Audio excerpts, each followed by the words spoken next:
You are the bus. Everyone else wants to be the driver.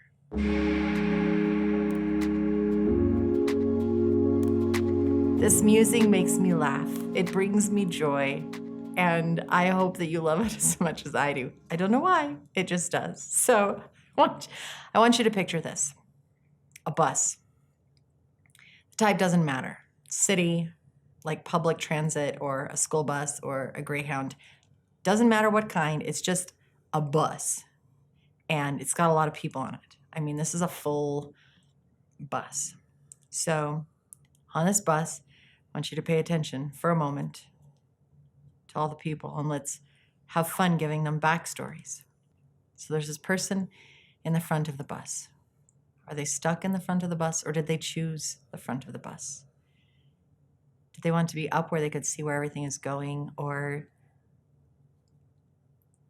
maybe they wanted to be further back somewhere, hidden in the people? Or maybe people in general make them nervous, so in the front was the most open space they could find. There's the lawyer-looking person. There's someone exhausted.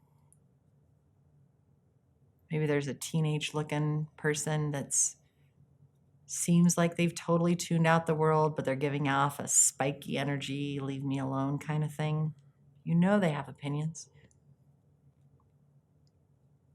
People in the back of the bus that like being there. It's comfortable, hidden away. Or maybe they're stuck there by the toilet. Every one of these people is different. Every one of them has had different life experiences, different life stories, different religions, beliefs. They all grew up in different towns with different communities. Every one of them is so unique and fabulous in who they are and where they're going, where they want to be, what they want to do. They're all just going along. They happen to be on this bus together. Think about it. I'm sure some of those people would rather be driving the bus and not riding it. Are there other sights, sounds, colors, smells that you want to add to this bus? Maybe somebody's eating a tuna sandwich. Maybe there's a baby that needs a diaper change. What else is going on?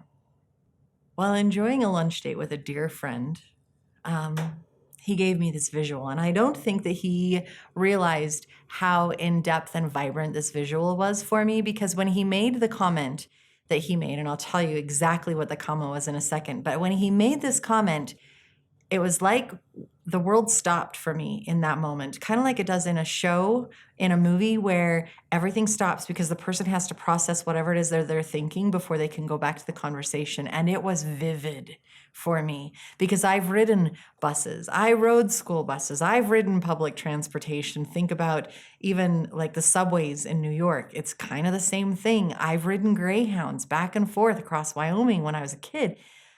It was visceral for me in that moment. I could see I was the kid in the back, and I wanted to be in the back because I wanted to hide from everyone else. And I could be a little mischievous back there. And there were times I wanted to be up in front because I wanted to see where we were going. I knew that moment. His comment was this: you are the bus. Everyone else wants to be the driver. Just sit with that for a minute. You are the bus. Going down the road. You are avoiding the potholes. You are going mile marker to mile marker. You are pulling over to fuel up.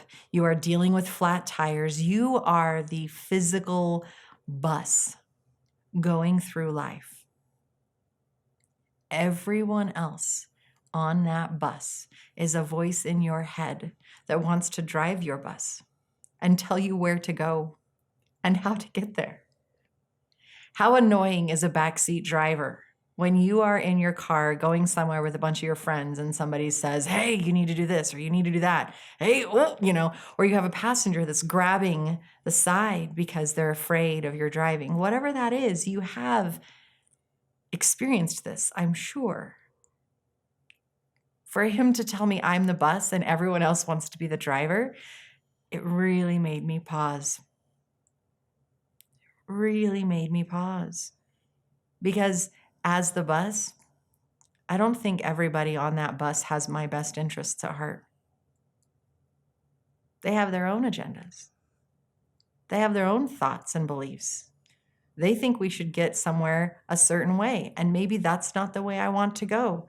Or maybe I am so influenced by all of the noise around me on that bus that I'm going to let somebody else drive for a while. And I'm going to listen to those voices and all of those people telling me that the seats aren't comfortable and the bus doesn't go fast enough and we're not doing enough and it smells and things are wrong. All of those voices on that bus wanting to guide me, wanting to drive me and tell me how I should be something better. I should be bigger. I should be smaller. I should be nicer. I should be faster. I should be sleeker. Isn't it a crazy idea? The visual of that? The idea of that? How many of those backseat drivers are you actually happy have come along on your journey? Because there are a few. There are a few in that bus that are so kind and so nurturing and like, yeah, you got this. You're doing great. Just keep it between the lines and they're going to nurture you and help you along the way. And then there are those people that if you let them take over, they will run you into a ditch. Or you'll be going 115 in a 45. Like there are these thoughts that we have that are not very uplifting and are actually pretty destructive. But we listen to those thoughts that tear us down. And pretty soon our bus is broken down on the side of the road because we listened to all of those people, all of those backseat drivers that are telling us, yeah, you suck. Of course you're broken down right here because you're no good. Right? But you take this a step further, and I am constantly telling you guys about self-care and putting yourself higher on the priority list. A bus is a vehicle. A bus needs gas. It needs regular oil changes because if you don't change the oil, the engine will get gummed up and not go anywhere. You need washer fluid so that you can clean the windshield so that you can see clearly where you're driving. If you don't pay attention to the tires and swap them out every now and then, you're going to have bald tires or you're going to slide off the road. The bus needs maintenance. You are the bus. What self-care do you need so that you can keep driving down the road and enjoy this journey that you're on? I absolutely love this visual. I have said this many times in many different ways. And most recently it's been, whose voice are you listening to? Are you listening to your own higher voice, that connection to true power that loves you and nurtures you? Or are you listening to societal voices saying that you're not enough, you're not being and doing enough? This is another way of pointing that out. And yet it is so visceral for me that it just brings a smile to my face. And it really wants me to pay attention to all of those backseat drivers on my bus. Who do I love is there? Who am I so glad has come along from the journey? And I'm the bus. Who do I want to kick off and leave on the side of the road in the middle of nowhere saying, I don't need you anymore?